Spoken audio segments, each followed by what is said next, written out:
प्यारे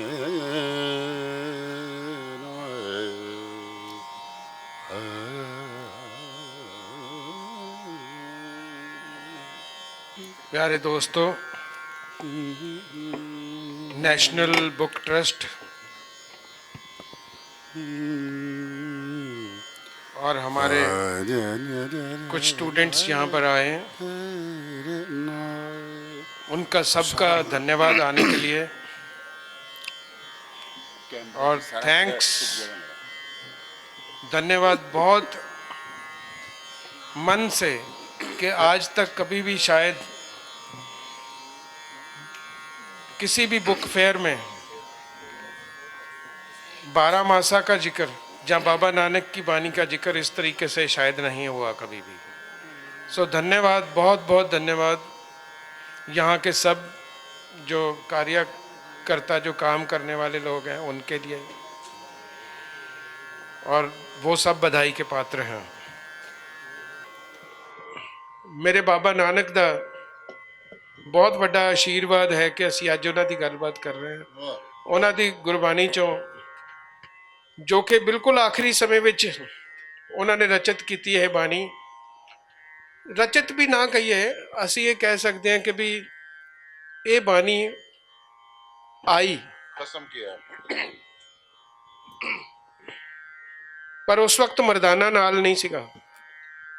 ਇਹ ਕਮਾਲ ਦੀ ਗੱਲ ਹੈ ਕਿ ਇਹ ਬਾਣੀ ਉਸ ਵਕਤ ਆਈ ਜਦੋਂ ਮਰਦਾਨਾ ਨਾਲ ਨਹੀਂ ਸੀਗਾ, ਮਰਦਾਨੇ ਤੋਂ ਬਿਨਾਂ ਹੈ। ਇਹ ਸਿਰਫ ਇੱਕ ਇਹ ਵਾਲਾ ਪੋਰਸ਼ਨ ਜਿਹੜਾ ਰਾਗ ਤੁਖਾਰੀ ਵਿੱਚ ਜਦੋਂ ਉਹਨਾਂ ਨੇ ਕਰਤਾਰਪੁਰ ਵਿਖੇ ਬੈਠ ਕੇ ਆਪਣੇ ਜਿੱਥੇ ਖੇਤੀ ਕਰ ਰਹੇ ਸੀਗੇ ਉਸ ਜਗ੍ਹਾ ਦੇ ਉੱਤੇ ਹੈ ਬਾਣੀ ਉਤਰੀ ਹੈ। ਇਸ ਬਾਣੀ ਬਾਰੇ ਗੱਲ ਕਰਨ ਤੋਂ ਪਹਿਲਾਂ ਮੈਂ ਤੁਹਾਨੂੰ ਇਹ ਦੱਸਣਾ ਚਾਹੁੰਦਾ ਹਾਂ ਕਿ ਵੀ ਇਹ ਬਾਣੀ ਆਈ ਕਿਵੇਂ, ਇਹਦਾ ਕਾਰਨ ਕੀ ਬਣਿਆ। ਇਸ ਵਿਸ਼ੇ ਦੇ ਉੱਤੇ ਅਕਸਰ ਗੱਲ ਨਹੀਂ ਹੋਈ ਬਾਬਾ ਜੀ ਦੇ ਬਾਰੇ 'ਚ ਕਿ ਜਦੋਂ ਸਾਰੇ ਸੰਸਾਰ ਵਿੱਚ ਆਪਣੀਆਂ ਉਦਾਸੀਆਂ ਕਰਕੇ ਵਾਪਸ ਆਏ ਤਾਂ ਉਸ ਵਕਤ ਉਹਨਾਂ ਨੇ ਕੁਝ ਪੌਦੇ ਉਹ ਜਗ੍ਹਾ ਜਗ੍ਹਾ ਤੋਂ ਜਿਹੜੇ ਕਲੈਕਟ ਕਰਦੇ ਸੀਗੇ, ਜਦੋਂ ਵੀ ਕਿਸੇ ਪਾਸੇ ਜਾਂਦੇ ਸੀਗੇ, ਜੇ ਉਹ ਕਦੇ ਸਾਊਥ ਇੰਡੀਆ ਵਾਲੀ ਸਾਈਡ ਤੇ ਗਏ ਤਾਂ ਉੱਥੋਂ ਦੇ ਕੁਝ ਪਲਾਂਟਸ ਲੈ ਆਉਂਦੇ ਸੀਗੇ, ਕਦੇ ਉਹ ਨਾਰਥ ਵੱਲ ਉੱਪਰ ਪਹਾੜਾਂ 'ਚ ਗਏ ਤਾਂ ਉੱਥੋਂ ਦਾ ਬੀਜ ਚੁੱਕ ਲਿਆਉਂਦੇ ਸੀ ਕਿਸੇ ਪੌਦਿਆਂ ਦਾ, ਕੁਝ ਜੜੀ ਬੂਟੀਆਂ ਦਾ। ਜਦੋਂ ਈਰਾਨ ਵਾਲੀ ਸਾਈਡ ਤੇ ਗਏ,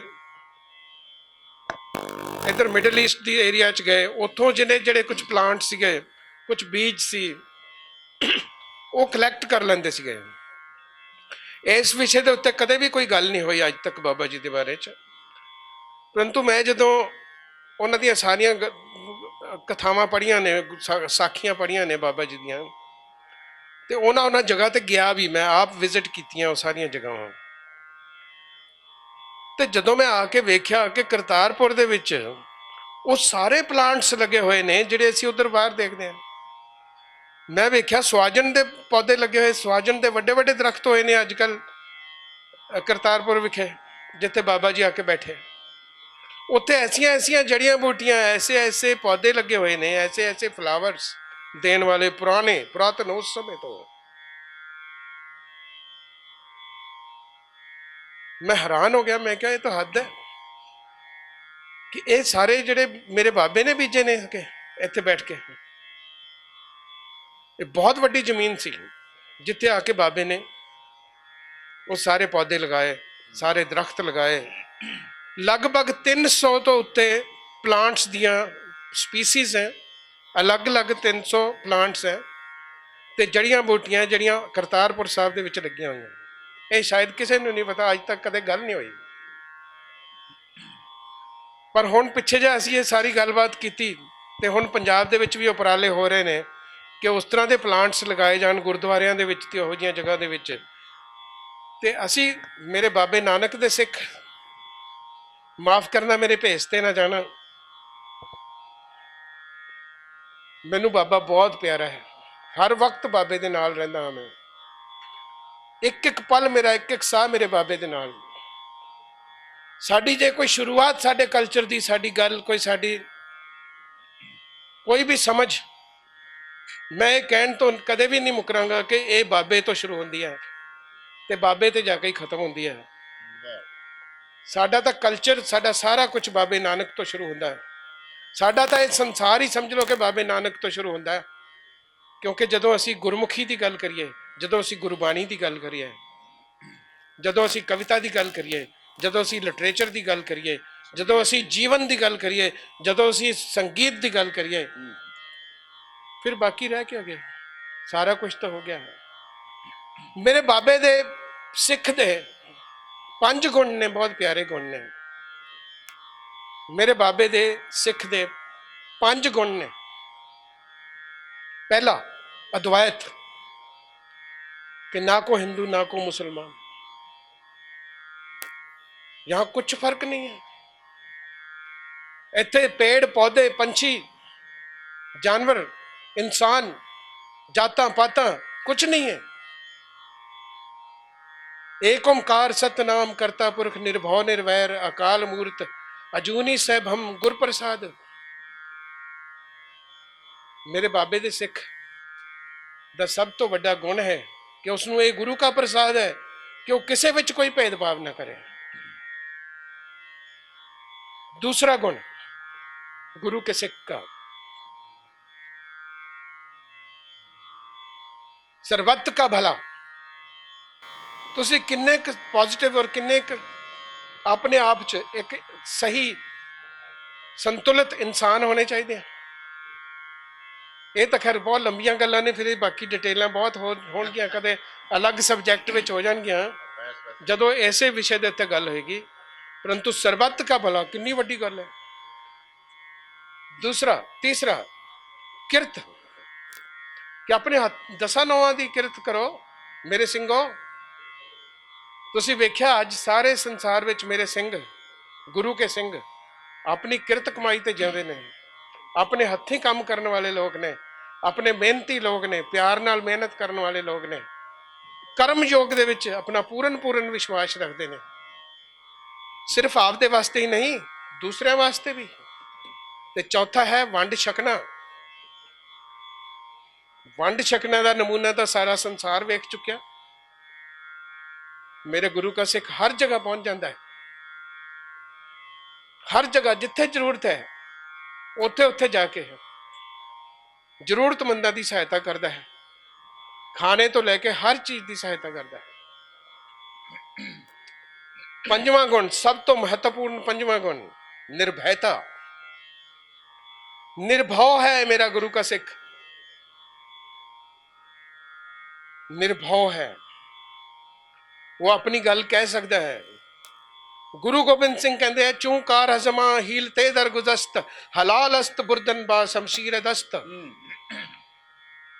कि जुल्म करना, जुल्म सहना, जुल्म करना और जुल्म सहना भी उतना ही बुरा है। और तलवार उठा लेना जुल्म के खिलाफ महत्वपूर्ण है। और साडे कोले सारी एग्जाम्पल्स हैं। तो बाबा जी ने पहला वचन, एक पहला शब्द गाया, चैत। चैत बसंत भला भला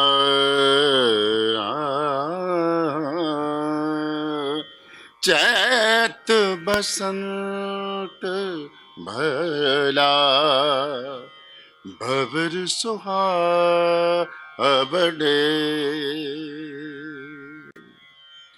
बन फूले मंझ बार में फिर घर बाहुड़े।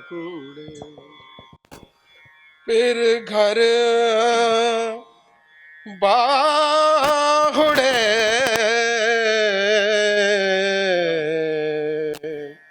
चैत बसंत भला भवर सुहावने।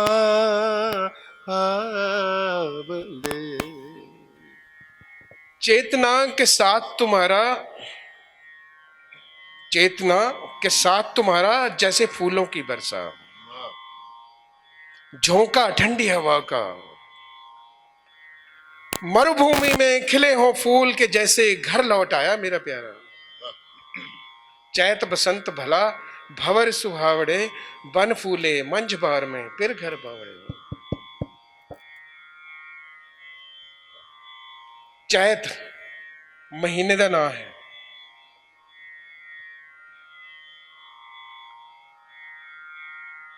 और उसके चैत शब्द के अर्थ देखो जरा। चैत मीन्स चेतना, मीन्स अवेयरनेस। और चैत के महीने विच फुल्लां विच बीज पैंदा है। चैत के महीने च प्रकृति दे विच फुल्लां दे विच बीज पैंदा है। और बीज पैना ही साडी अवेयरनेस है। साडे अंदर एक बीज पैदा हुंदा है। गुरु नानक दी बाणी साडे वास्ते बीज रूप है। ये उन्हां दा बीज है कि साडी अवेयरनेस, असीं अपनी अवेयरनेस नाल गल करदे हां कि अगे गुरबाणी विच असीं अगदियां होर सुंदर गल्लां कर सकते हैं। वो कहते ने कि चैत बसंत भला भंवर सुहावड़े, बन फूले मंझ बार में फिर घर बावड़े। कि जब तुम अपनी अवेयरनेस में होते हो, जब तुम्हारे अंदर एक बीज पड़ जाता है उस ईश्वर का, तब तुम्हारा जीवन ऐसे होता है कि जैसे मरुभूमि में फूल खिल गए हों। ऐसा जीवन कि जैसे प्रेमी तुम्हारा अपना तुम्हारे घर पहुंच गया, कि जैसे तुम अपने घर पहुंच गए उस महा ईश्वर के बीज के साथ, तुम्हारे अंदर वो उत्पत्ति हो गई। अब तुम और खूबसूरत और सुंदर हो गए, क्योंकि तुम अब उस ईश्वर के साथ जुड़ गए हो, तुम उसके साथ एक सुर हो गए हो। चैत बसंत भला भंवर सुहावड़े, बन फूले मंझ बार में फिर घर बावड़े। लिटरेचर के स्टूडेंट्स इत्थे हैं। तुसीं हुण इह देखो कि जिहड़ा महीना मिड ऑफ मार्च तो मिड ऑफ अप्रैल तक है, उहनूं चैत कहंदे हैं। वो अक्सर साडे इस समय दे विच पैंदा है, क्योंकि हुण असीं तां भुल गए हैं कि भी चैत किहड़े महीने नूं कहांगे। तां तुहानूं हुण मैं नाल दी नाल अंग्रेजी महीने दस्सांगा। Mid of March till mid of April is the month of Chait. हुण तुसीं वेखो बाहर चैत दे महीने विच की हुंदा। फगण दे विच फुੱਲ लगदे आ, पैदा हुंदे सारे, ते सर्दी घट जांदी है, ते एक सुर जिहा मौसम हुंदा, बिल्कुल एकसार मौसम, ना ठंडा ना गर्म। जिस तरह ना दुख होवे ना सुख होवे। तो बाबा कहंदे ने जदों तुसीं दुख सुख ते एकसार एक भाव दशा विच आ जांदे हो, ते उस ईश्वर दी एक भाव दशा विच आ जांदे हो, तो तुहाडी चैत अवस्था तुहाडे नाल तुहाडे घर आ गई, वापस आ गई। तो ऐसे तरीके नाल ये बाहर मौसम जिहड़ा है वो भी उस तरीके नाल बिहेव करता है। तो बाबा नानक बाहर दे मौसम ते इंसान दे अंदर दे मौसम नूं दोनों नूं रिलेट करके ये अपनी बाणी अगों अगे चलते हैं। फिर अगे हैगा बैसाख। बैसाख गाओ जी थोड़ा। बैसाख भला साखा वेश करे, बैसाख भला साखा वेश करे, धन देखे हरिद्वारे, आवो दया करे, आवो दया करे, आवो दया करे, आवो दया करे। धन देखे हरिद्वार, आवो दया करे। वैसाख भला शाखा वेश करे, शाखा वेश करे। वैसाख शब्द का अर्थ देखो की है। वैसाख मीन्स वैभव शाखा, शाखा का फैलना। वैसाख का मतलब है वैभव शाखा, शाखा का फैलना, शाखा फैलती है कि एक बीज पड़ गया, अब उसको डेवलप होना है, आगे बढ़ना है, आगे जाना है उसको। फिर वैसाख का एक और मतलब है पहलवी भाषा विच मृत्यु। अक्सर पहली भाषा पहलवी भाषा विच कहा जाता है वैसाख। वैसाख का मतलब है कि अब तुम्हारा ये वाला शरीर अब नहीं है। और पाली भाषा दे विच वैसाख का मतलब है सोना, द गोल्ड। कमाल है। अब तुसी तीन भाषा च देखो तुसी ते अपना एक गुरमुखी का शब्द जिहड़ा कि प्राकृत भाषा विचों आया है, तिना का मतलब वेखो कितना सुंदर है। वैसाख वैभव शाखा, एक जगह मृत्यु, एक जगह गोल्ड सोना, ये तो निर्वाण हो गया ना। फिर ਇਹਦੇ वास्ते सब तो वड्डी एग्जाम्पल है कणक गेहूं।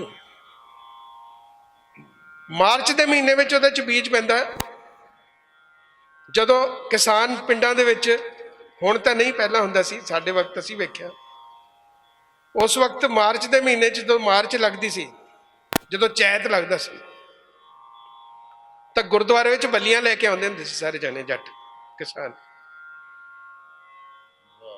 तो उस वक्त वो बीज पै जाता सी, सिट्टियां च बीज पैंदा सी, ते अप्रैल के महीने चो पक के गोल्ड सोना हो जाती है। देखो सारा सोना फैला पिया। हुण तुसीं ये की कहोगे कि भी ये कणक दे मृत्यु का समा है या उसके जीवन का समा है?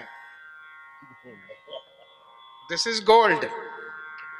एक कणक जिहड़ी है कितना बड़ा मेटाफर है कि उसके मृत्यु का समय है, साथ की साथ बेशक उसने कट जाना है, परंतु उसकी वैभव शाखा भी है। एक बीज तो देसी कणक दे विच 108 दाने पैंदे सी। ये भी शायद स्टडी होने, क्योंकि साडी विजडम एग्रीकल्चर यूनिवर्सिटी ने खोल ली, सानू नहीं गिन दिते दाने। पहला असी दाने गिन के दस्या करते सी, भाई जट्टा तेरे खेत चो ना इन्ने मन कणक होनी है। जदों मार्च दे विच साडे कोल पहला आउंदी सी ना बल्ली, खुशी मनाउंदे सी कि लो जी दाने पै गए। फिर अप्रैल के महीने च विसाख वाले दिन बल्लियां तोड़ के लेके आउंदे सी गुरुद्वारे, ते आपस च दिंदे सी एक दूजे नूं आपदे आपदे खेत दी। कहंदे सी लै भाई गिन लो। असी गिनती बल्लियां दे दाने कढ के हत्थ ते मल के उत्थे सिੱਖੀ है 1 2 3 4 5 6 7 8 108 दाने देसी कणक दे। बाद च मैक्सीकन कणकां तो 200 200 दाने निकलण लग पे। हुण कोई कदी कदी नहीं भी पैंदे, ते ਉਹ ਜਿਹੜੀ कणक है ਉਹਦੇ दाने ਜਿਹੜੇ दोबारा तुसीं बीज के कणक नहीं पैदा कर सकते, क्योंकि वो बीज रूप नहीं है। ये उवें ही है। लिटरेचर के स्टूडेंट सुन लो, जिन्होंने सिर्फ विदेशी लिटरेचर पढ़िया तो वो चाहन के भी असी पंजाबी च कुछ लिख लिया, तो forget about it, then you will only copy, you will have not your own metaphors for sure. जिसने मेरा बाबा पढ़ा होगा, गुरबाणी पढ़ी होगी, जिसने बुल्ले शाह पढ़ा होगा, जिसने वारिश पढ़ा होगा, ये जिन्हें पढ़िया होगा वो लिखूगा पंजाबी च। ते माफ करना, साढ़े तो 10 साल वड्डी जिहड़ी जनरेशन के लोग हैं उन्हां विचों 90% लोगों ने सिर्फ विदेशी लिटरेचर पढ़िया। क्योंकि असी बुक फेयर च बैठे हैं तो ये गल जरूरी है, इस वक्त ये भी जरूरी। आ मेरे पंजाब की हालत इस करके है, पंजाबी दे नाल उन्होंने सारा विदेशी लिटरेचर पढ़िया। उन्होंने सातरे पढ़िया, कामू पढ़िया, कीट्स पढ़िया, शेक्सपियर पढ़िया, बाबा नानक नहीं पढ़िया।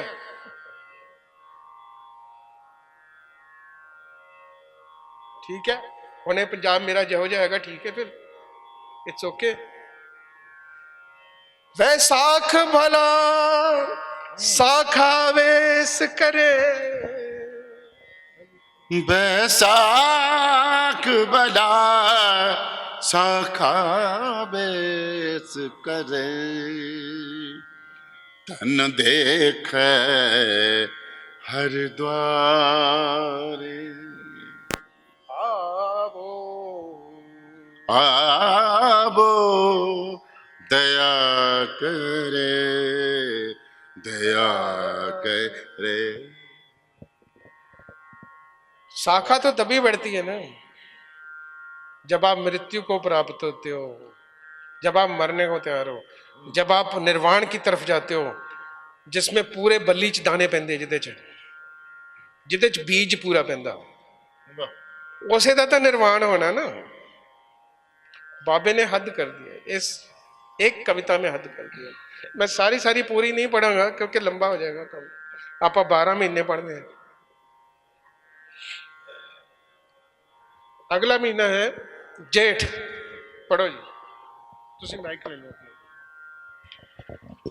अगला महीना है जेठ। जेठ का मतलब है वड्डा, ज्येष्ठ। इधर संस्कृत ज्येष्ठ कहते हैं, परंतु प्राकृत भाषा च जेठ कहते हैं, ਜਿਹੜਾ पंजाबी च आया शब्द। एक गल होर दस दवा, I want to share it with you. ਜਿਹੜੀ ਸਾਡੀ ਪਹਿਲੀ ਪੰਜਾਬੀ ਹੈ, ਮੁੱਢਲੀ ਪੰਜਾਬੀ ਹੈ, ਜਿਹੜੀ ਬਾਬੇ ਫਰੀਦ ਵਾਲੀ ਪੰਜਾਬੀ ਹੈ, ਜਿਹੜੀ ਬਾਬੇ ਨਾਨਕ ਵਾਲੀ ਸਰਾਇਕੀ ਪੰਜਾਬੀ, ਉਹਦੇ ਵਿੱਚ ਸੰਸਕ੍ਰਿਤ ਦੇ ਵਰਡ ਜ਼ਿਆਦਾ ਨਹੀਂ ਹੈਗੇ, ਹੈ ਹੀ ਨਹੀਂ ਆਲਮੋਸਟ। ਉੱਥੇ ਸਿਰਫ 4 ਭਾਸ਼ਾ ਦੇ ਵਰਡ ਨੇ, ਪਾਲੀ, ਪ੍ਰਾਕ੍ਰਿਤ, ਪਹਿਲਵੀ ਤੇ ਪਸ਼ਤੂ। ਇਹ 4 ਪੱਪਿਆਂ ਤੋਂ 5ਵਾਂ ਪੱਪਾ ਬਣਿਆ ਪੰਜਾਬੀ। ਇਹ ਬਾਅਦ ਚ ਸੰਸਕ੍ਰਿਤ ਸ਼ਾਮਲ ਹੋਈ ਹੈ ਤੇ ਉਹਦੇ ਨਾਲ ਫਿਰ ਹੋਰ लैंग्वेज वड्डी होती गई। लैंग्वेज का वड्डा होना ठीक है, सुंदर है बात, ते उस तो बाद वड्डी होती चली गई लैंग्वेज। जेठ शब्द प्राकृत भाषा का शब्द है। जेठ का मतलब है वड्डा। ते कमाल की गल है कि उन्होंने दिनों च जेठ का महीना जो साडा अप्रैल मिड ऑफ मई तक चलता है, इनू असीं जेठ का महीना कहते हैं। साडा नानकशाही कैलेंडर बहुत सही तरीके नाल डिवाइड होया, बहुत ही कमाल के तरीके नाल। ते ये विच मई का महीना ते अद्धा अप्रैल का, ते पूरी गर्मी के दिन होंदे आ। जेठ भला माह जेठ प्रीतम क्यों बिसरै, थल तपै सर बार सधन बिनो करे। माह जेठ प्रीतम क्यों बीसरे, थल तपै सर भार साधन बिना करे। धन बिनो करेंदी गुण सारेंदी, गुण सारी प्रभ भावा।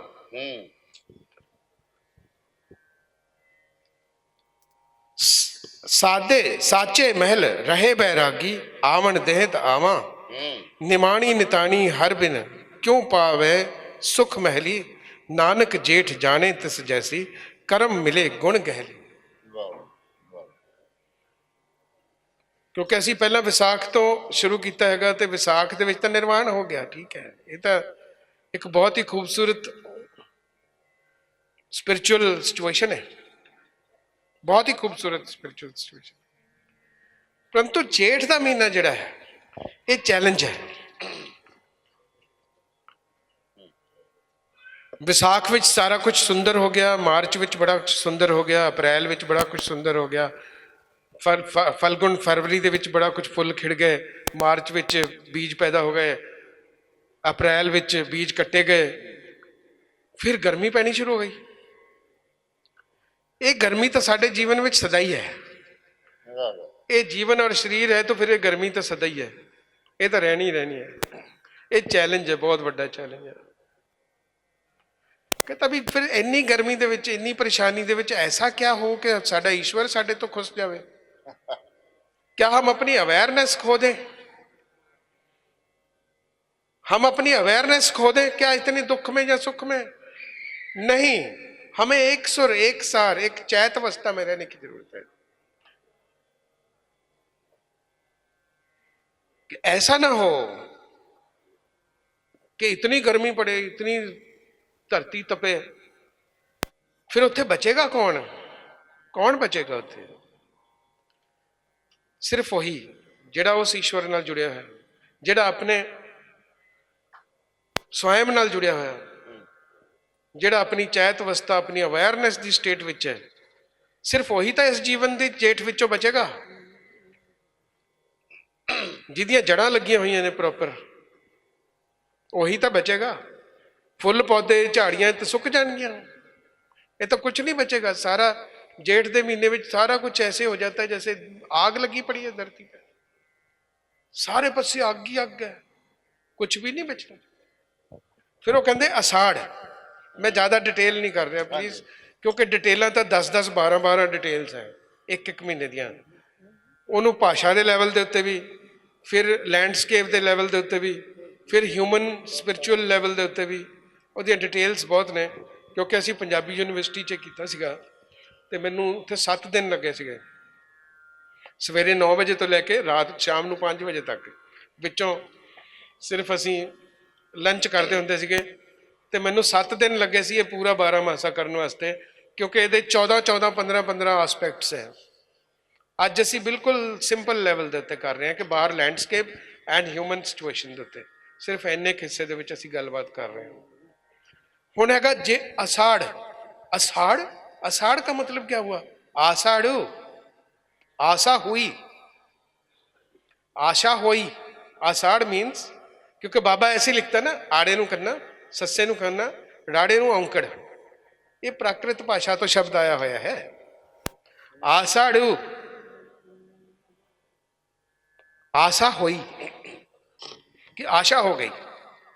ये जैसे ही जेठ होया, जैसे ही इतनी तकलीफ हुई, इतना दुख हुआ, जिस तरह पतंजलि कहते हैं कि अच्छा, पहला ही शब्द पतंजलि योग शास्त्र का क्या है पता है आपको? पहला शब्द है कि अब मैं असहाय हुआ, अब मैं असहाय हुआ, अब आशा हुई। कि अब मैं इतना असहाय हो गया कि अब मेरा योग करने का अब आशा हो गई है कि अब मैं योग कर सकता हूं। कि अब इतनी गर्मी पड़ गई, इतनी धरती सड़ गई, पेड़ पौधे सब जल गए, सब कुछ हो गया, हमारी इतनी तकलीफें हो गई।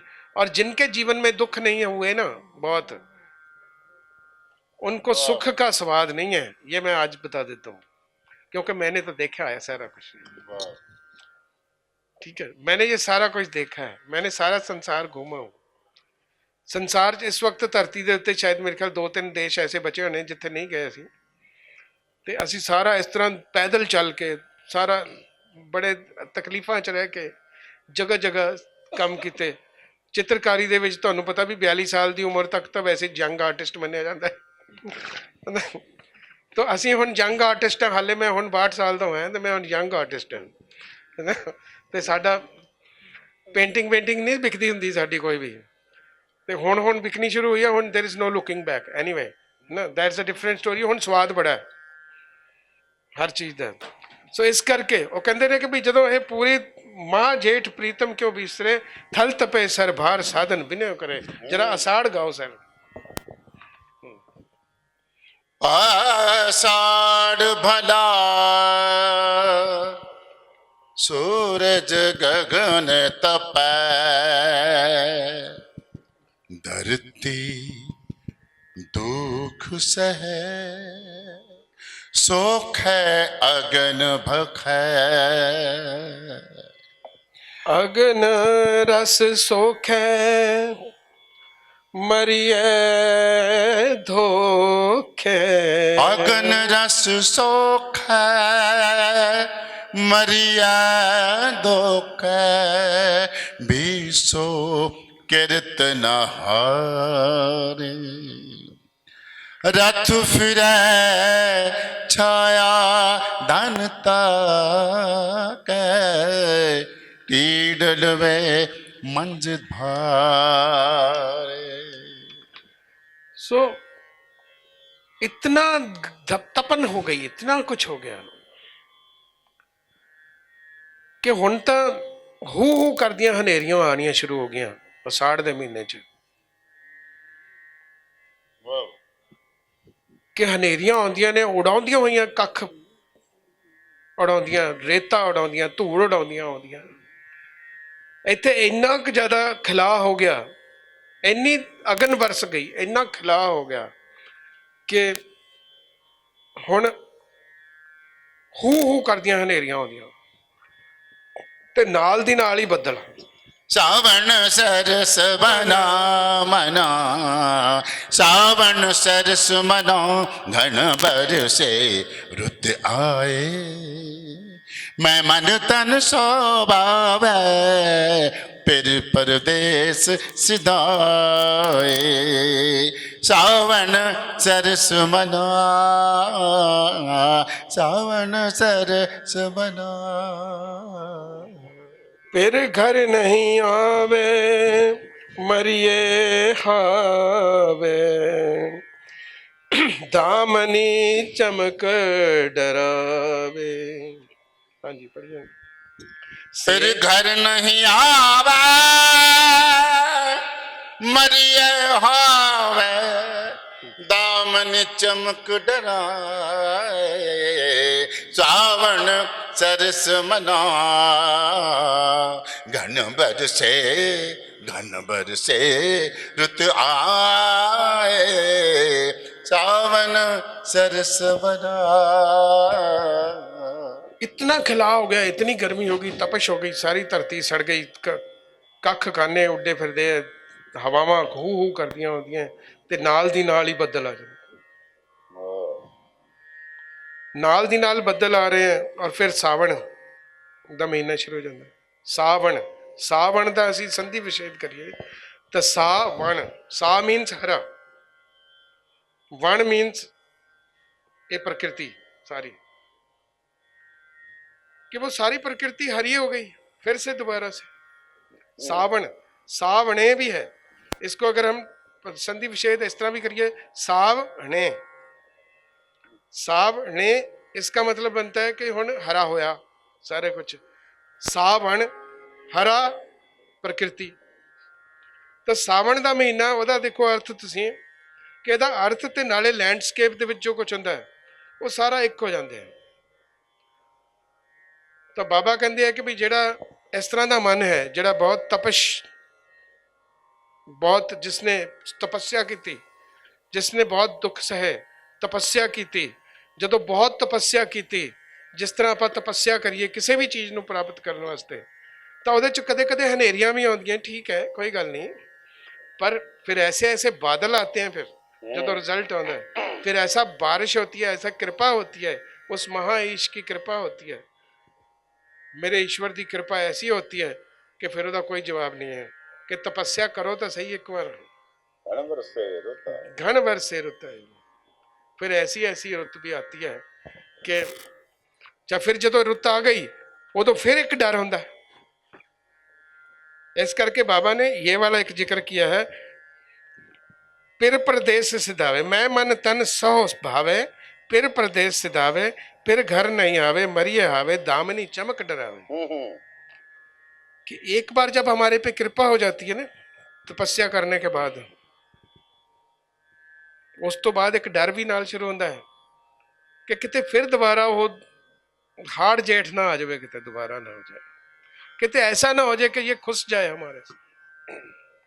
फिर ये डर आ जाता है, जदों ये डर आता है तो फिर दो भाव हो जाते हैं, जिसको भा दोए बोलते हैं। भा दोए, आपको पता बाबा नानक लिखते हैं भा दोए, भब्बे नू कन्ना, दद्दा उड़े नू औंकड़, भा दोए। इसका मतलब है दो भाव, कि एक तरफ तो कृपा आ गई, क्योंकि इतनी तकलीफों से, इतनी तपस्या से आपको एक चीज प्राप्त हुई है, ईश्वर की कृपा प्राप्त हुई है, नाल दी नाल तुहाडे ते फिर दूसरा भाव आ जाता डर, तो उसको कहते हैं भा भा दोए।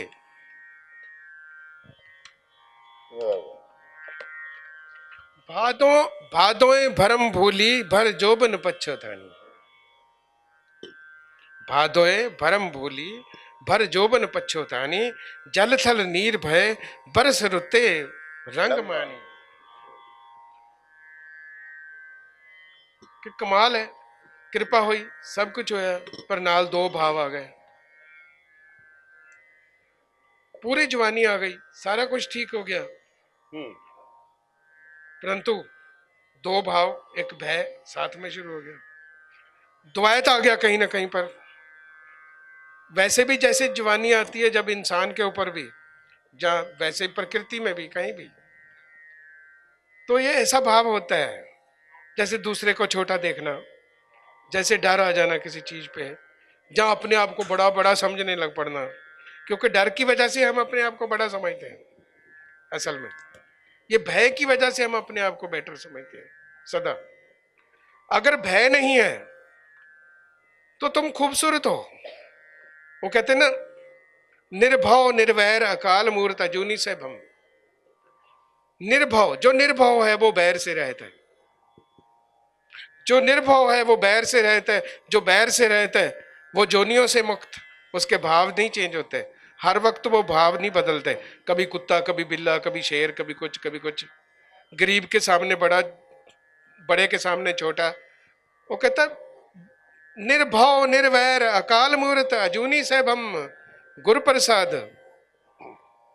बाबा बोलता बहुत खूबसूरत, क्या बात है कि जो भय रहता है वो, जो निर्भव है, जो भय से रहता है वो बैर से रहता, जो बैर से रहता वो जोनियों से मुक्त, जो जोनियों से मुक्त, बस फिर वो गुरु का प्रसाद है, वो महागुरु का प्रसाद है। मेरे बाबे की क्या कृपा है, एक शब्द में ही है ना। अगर इस तरीके से अर्थ में, वैसे तो एक ओंकार सतनाम के बहुत से अर्थ हैं, उसको हम, जब मैंने अभी पिछले दिनों च लिखण की कोशिश की है तो मैं घट्टो घट 15 आस्पेक्ट्स एक ओंकार सतनाम लिखे हैं, हाले तक 15 है, हाले होर भी होने हैं। इतनी खूबसूरत बानी है। वो कहते भादो भरम भूली भर जो बन पच्छोदन। भय आ गया, तपस्या की, गुरु की कृपा हो गई, सब कुछ हो गया, पर अब भय आ गया। अब भय आ गया तो बैर आ गया, बैर आ गया तो जोनियां बदलनी शुरू हो गई, अब परेशानी परेशानी। तो अब क्या करो, ऐसा ही मौसम है भादो। वो कहते ना भादों के महीने च जट साधु हो जाता है ना, जट साध हो जाता कहते, क्योंकि उत्थे इन्नी गर्मी पैंदी है तो अचानक ठंड लगन लग पैंदी है, अचानक पसीने, अचानक ठीक, तो यहो जिहा मौसम हो जाता बाहर। तो उत्थे खेतों च काम करने वास्ते कुछ है नहीं, तो हुण गोडी ते अपना उस वक्त की हुंदा कि सुहागा करने का टाइम आ जाता है ना, तो खेतों च काम किया नहीं जाता, बड़ी मुश्किल स्थिति हो जाती है। वैसे भी कोई खास काम नहीं, कणकां कट चुकियां, पैसे पूसे खा चुके, सारा कुछ हो गया है ना। तो हुण अगला महीना है आसुन। आसुन आओ पीरा, हाँ जी, आओ सुन आओ पीरा, सुन आओ पिरा, साधन झूरे मोई, तामिलिया प्रभु मेले, दूजे भाई खुदी। कहता असुन आओ पिरा, आ सुन आओ पिरा, असुन आ सुन। मैं तो ऐसे संधि विच्छेद करता हूं उसको। कहता आ सुन पिरा, साधन झूर मोई। कहता हुण बथेरा हो गया तेरे साथ, डर भय सारा कुछ, कृपा सब जो होनी थी हो गई, गर्मी सर्दी जो होनी थी, हनेरियां जो होनियां सी हो गई, हुण आ सुन। ते असुन दे महीने च तुहानूं पता अपने सारे पिंडां वाल इधर पंजाब च हर जगह ते जदों बाबा नानक तुर फिर रहे सी, हुण भी असुन दे महीने च राम लीला, राम किशन लीला, सारी गुरबाणी दे पाठ है, सारे कुछ जेडे फिर से शुरू हो जाते हैं, क्योंकि मौसम थोड़ा ठीक हो जाता है, फिर खेतों के विच सुहागा करने का टाइम आ जाता है, क्योंकि हुण हल चला के सुहागा करना बहुत जरूरी है, अगों कणक बीजनी है, तो खेत सारे हो जाते तो खाली हो जाते बंदे। तो उत्थे फिर वो कहता आओ सुनो, कि हुण तू बैठ, हुण तू आराम नाल बैठ जा, सुन दे महीने च आ सुन। आओ पिरा साधन झूर मोई, ता मिलिए प्रभ मेले, दूजे भाई खोई। कि हुण तुसीं आओ बई, अपने आप कोल बैठो, अपने आप नूं सुनो, ते आराम नाल बैठ के थोड़ा मनन करो, थोड़ा ध्यान नाल बैठो, ते फिर अगों जो भी है काम करेंगे, जो भी है अगला काम जो भी शुरू होएगा। तो इस तरीके नाल आसुन, आसुन की मैं व्याख्या इस तरीके नाल थोड़ी बहुत करदा हां। कतक किरत भया, कतक किरत पया, जो प्रभ भाया, दीपक सहज बल तत जलाया। दीपक रस तोले धन पिर मेल्यो, दीपक रस तेलो धन पिर मेलो, धन उमावे सरसी, अवगुण मारी मरे, ना सीजे गुण मारी ता मरसी। नाम भगत ते दे निज घर बैठे, अजो तिनाड़ी आसा, नानक मिलो कपट दर खोलो, एक घड़ी खट मासा। तो बाबा बोलते हैं कि भी अब कतक आ गई है। कतक महीना ऐसा है, ये फिर से एक शांत समय है, फिर से एक बहुत खूबसूरत टाइम है, जिथे ना गर्मी है ना सर्दी है, ये बिल्कुल चेत वर्गा है लगभग, थोड़े जे फर्क दे नाल। हुण थोड़ी थोड़ी ठंडी हवा आनी शुरू हो गई है, हुण कूंजा आनियां शुरू हो गई हैं, कत्तक कूंजड़ियां, कत्तक कूंजड़ियां आनियां शुरू हो गई हैं, हुण त्रेल पैनी शुरू हो गई है, हुण मौसम बड़ा सोहना हो गया है, सुहावना हो गया है। तो कहंदे भी हुण तू आराम नाल अपने अंदर बैठ, अपने अंदर जा, शांत हो, अपनी मेडिटेटिव स्टेट में बैठो, अपना थोड़ा थोड़ा काम करो।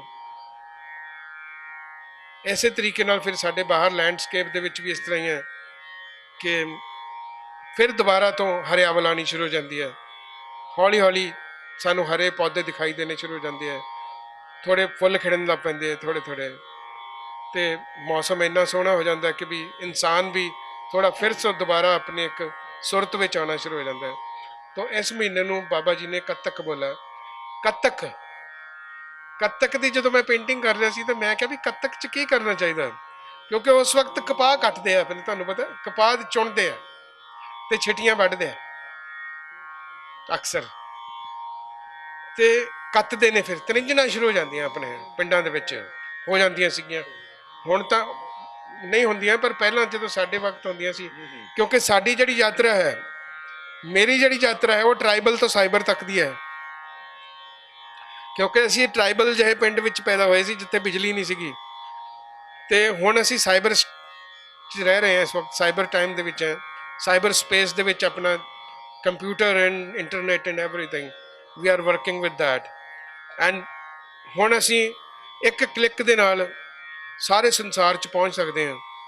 ਪਰੰਤੂ ਉਸ ਵਕਤ ਜਦੋਂ ਬਾਬਾ ਨੇ ਲਿਖਿਆ, ਉਸ ਨੂੰ ਸਪਿਰਿਚੁਅਲ ਲੈਵਲ ਦੇ ਉੱਤੇ ਰਿਲੇਟ ਕਰਕੇ ਲਿਖਿਆ ਕਿ ਹੁਣ ਇਸ ਮਹੀਨੇ ਦੇ ਵਿੱਚ ਤੂੰ ਭਾਈ ਕੱਤ ਲੈ, ਤੇ ਮਹੀਨੇ ਦਾ ਨਾਮ ਵੀ ਕੱਤਕ ਹੈ ਕਿ ਹੁਣ ਕੱਤ ਲੈ ਭਾਈ, ਹੁਣ ਤੂੰ ਆਪਣੇ ਆਰਾਮ ਨਾਲ ਬੈਠ, ਆਪਣੀ ਸਾਰਾ ਕੁਝ ਚੁਗਲਾ ਜਿਹੜਾ ਇੱਧਰ ਉੱਧਰ ਬਿਖਰਿਆ ਹੋਇਆ ਹੈ, ਚੁਗਲਾ ਸਾਰਾ ਕੁਝ ਆਪਣਾ ਸੈੱਟ ਕਰ, ਬੈਠ ਤੇ ਆਰਾਮ ਕਰ। ਤੇ ਉਸ ਤੋਂ ਬਾਅਦ ਹੈਗਾ ਮੰਘਰ। मंगर माह भला, हर गुण अंक समावे, गुणमंती गुण रवै, मैं फिर नेह चल पावे। ये बहुत स्पिरिचुअल लेवल पे बात है ये वाली, और संसारिक लेवल पे भी है, ਕਿਉਂਕਿ ਮੈਂ ਤੁਹਾਨੂੰ ਜਿਹੜੀ ਇਸ ਵਕਤ ਗੱਲਬਾਤ ਤੁਹਾਡੇ ਨਾਲ ਕਰ ਰਿਹਾ ਤਾਂ ਅਸੀਂ ਮੈਂ ਸੰਸਾਰਿਕ ਲੈਵਲ ਤੇ ਵੀ ਕਰ ਰਿਹਾ ਤੇ ਸਪਿਰਿਚੁਅਲ ਲੈਵਲ ਦੇ ਉੱਤੇ ਵੀ ਕਰ ਰਿਹਾ। ਔਰ ਬਾਬਾ ਨਾਨਕ ਵੀ ਕਮਾਲ ਹੈ ਕਿ ਉਹ ਆਪਣੇ ਇਸ ਰਚਨਾ ਦੇ ਵਿੱਚ ਸਪਿਰਿਚੁਅਲ ਲੈਵਲ ਤੇ ਵੀ ਗੱਲ ਕਰ ਰਹੇ ਨੇ ਤੇ ਬਾਹਰ ਸੰਸਾਰਿਕ ਲੈਵਲ ਦੇ ਉੱਤੇ ਚੇਂਜ ਹੁੰਦੇ ਹੋਏ ਲੈਂਡਸਕੇਪ ਦੇ ਬਾਰੇ ਵੀ ਗੱਲ ਕਰ ਰਹੇ ਨੇ। ਮੰਗਰ ਮਾਓ ਭਲਾ ਹਰ ਗੁਣ ਅੰਕ ਸਮਾਵੇ। ਮੰਗਰ देखो अपने आप च मम्मे दे उत्ते टिप्पी है, घग्गा रारा मंग, मंग घर, मन घर, ये मन का घर है, अपने मन के अंदर, घर के अंदर। और सर्दी शुरू हो जाती है दिसंबर, ये समझ लो अपना दिसंबर आ जाता महीना उस वक्त, ये नवंबर ते दिसंबर के महीने च मंगर पैंदा महीना, ते उस वक्त एक खूबसूरत टाइम है कि तुसी अपने आप नाल बैठो, अपना काम के उत्ते अपने उत्ते फोकस करो, अपने मैडिटेट करो, उस ईश्वर वल ध्यान लगाओ। जे आप स्पिरिचुअल लैवल के उत्ते ऑर्थोडॉक्सिकली गल करिए तो we get more into ourself. ਇਹ ਸਮਾਂ ਹੈ, ਇਹ ਮਹੱਤਵਪੂਰਨ ਸਮਾਂ ਹੈ। ਇਹ ਇੱਕ ਐਸਾ ਸਮਾਂ ਹੈ ਜਿਸ ਦੇ ਵਿੱਚ ਅਸੀਂ ਆਪਣੇ ਆਪ ਦੇ ਨਾਲ ਬਹੁਤ ਜ਼ਿਆਦਾ ਡਾਇਲੌਗ ਕਰ ਸਕਦੇ ਹਾਂ, ਜਿਹੜੇ ਅਸੀਂ ਆਪਣੇ ਆਪ ਵਿੱਚ ਸਮਾ ਸਕਦੇ ਹਾਂ। ਇਸ ਲਈ ਇਹ ਸ਼ਬਦ ਹੈ ਮਨ ਘਰ, ਮਨ ਘਰ, ਕਿ ਤੁਸੀਂ ਆਪਣੇ ਮਨ ਦੇ ਘਰ ਦੇ ਅੰਦਰ ਜਾਓ ਭਾਈ। It's a time now. तो मन कर महीना भी ऐसा ही है, November mid and December mid. उस तो बाद है पोख। पोख तुखार पढ़े, हाँ जी, पोख तुखार पढ़े, पोख तुखार पड़ै, वन तृण रस सोख है। पोख पुखार पड़ै, वन तृण रस सोख है। अवक्त की नाही, मन तन वसै मुखै। पोख तुखार पड़ै। पोख, पोख शब्द अपने पो कहते हैं, अपने मालवे वाली साइड ते पो कहते हैं, परंतु ਜਿਹੜਾ पोख शब्द है ये बहुत इंटरेस्टिंग। पोख शब्द ये पाली भाषा से आया। पाली भाषा में हम लोग, जब मैं तिब्बतन लामास दे नाल रहा बहुत समा एज ए मॉन्क, क्योंकि मेरा नाम भी ऐसे करके सिद्धार्थ पे है, वैसे मेरा नाम हरजिंदर सिंह है।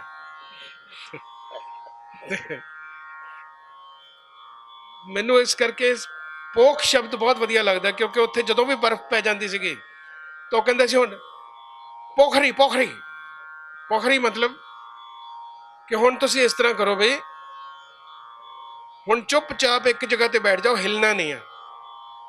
इस महीने दे विच, पोख दे महीने दे विच किसे पासे जाना नहीं, किते हिलना नहीं। बर्फ पै चुकी है बाहर पहाड़ दे विच, और तिब्बत दे विच खास तौर पे बर्फ पै जाती है बहुत अच्छी खासी, और ईवन साडे मकलौडगंज पै जाती सी धर्मशाला च, उन्हां दिनां च, हुण भी पै जाती है, जनवरी फरवरी च हुण भी पै जाती है। तो उस वक्त सानू ये कहंदे सी भी गुफा दे विच बैठ जाओ, अपने अपने कंबल रजाइयां लैके ते आराम नाल, कोई गल नहीं करनी।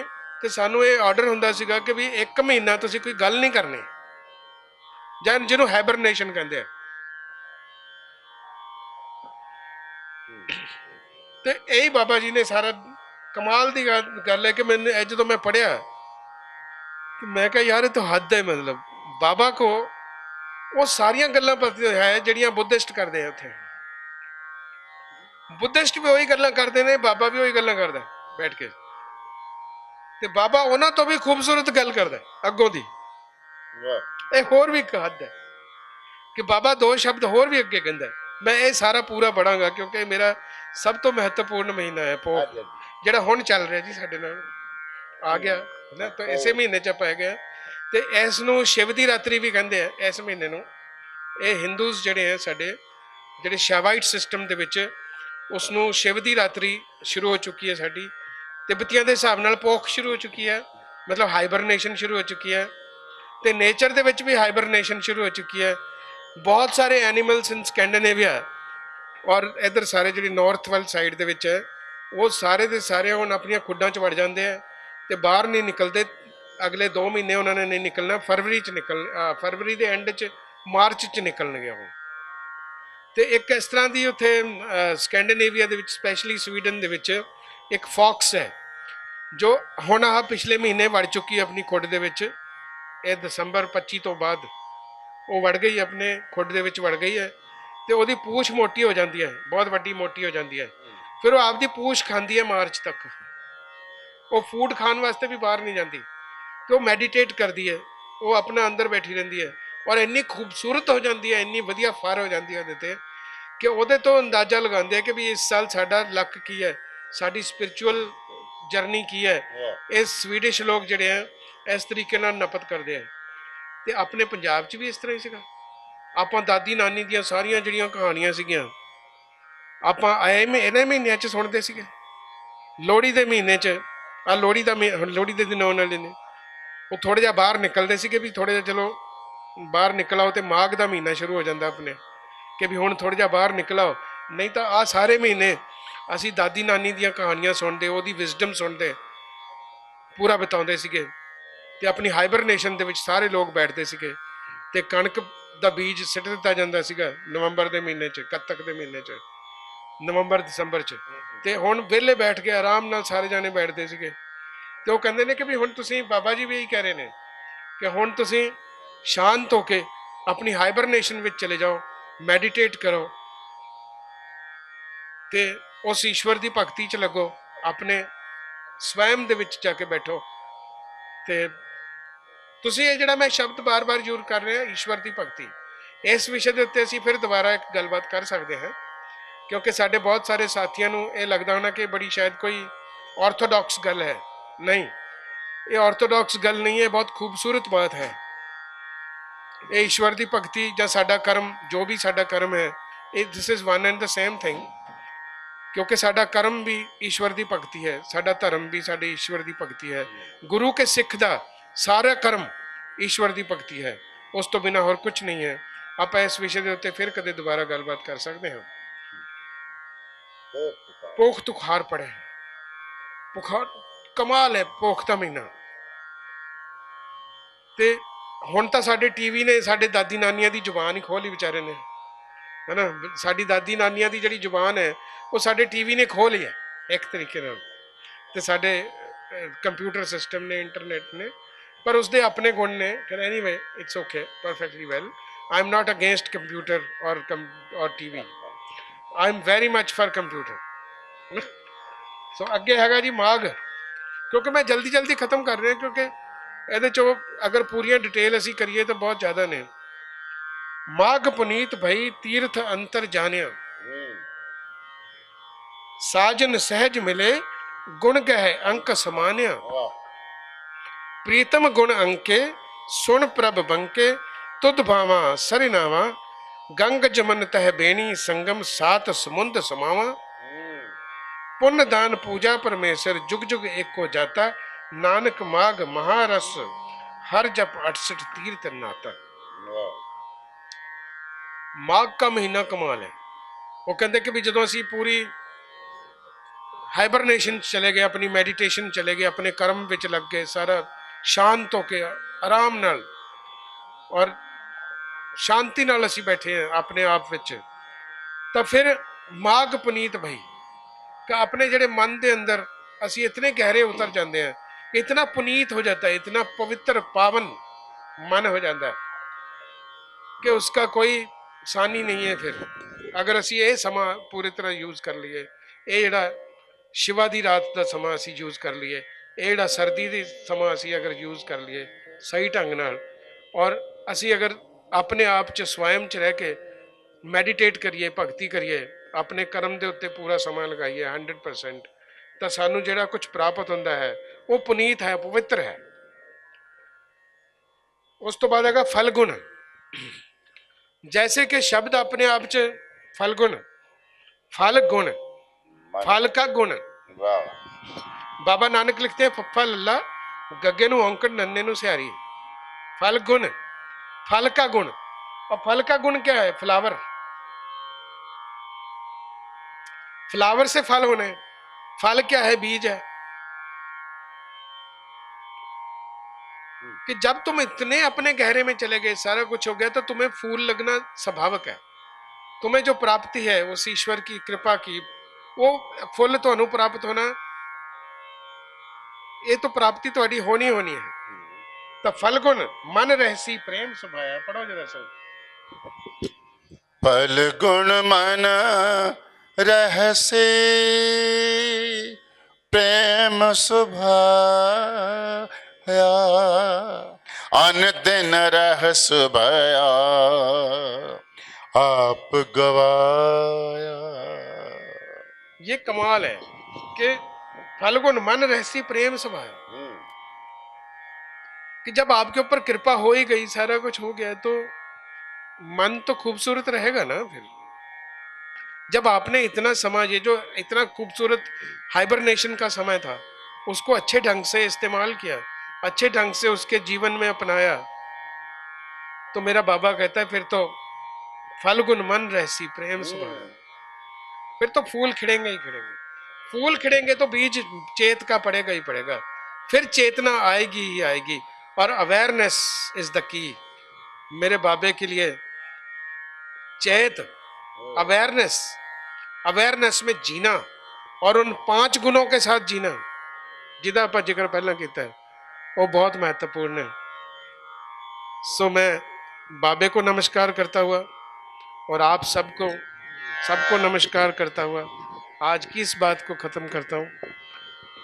धन्यवाद, बहुत मेहरबानी। तो रब रखा, गुरु मेहर करे तो सारे ते। धन्यवाद।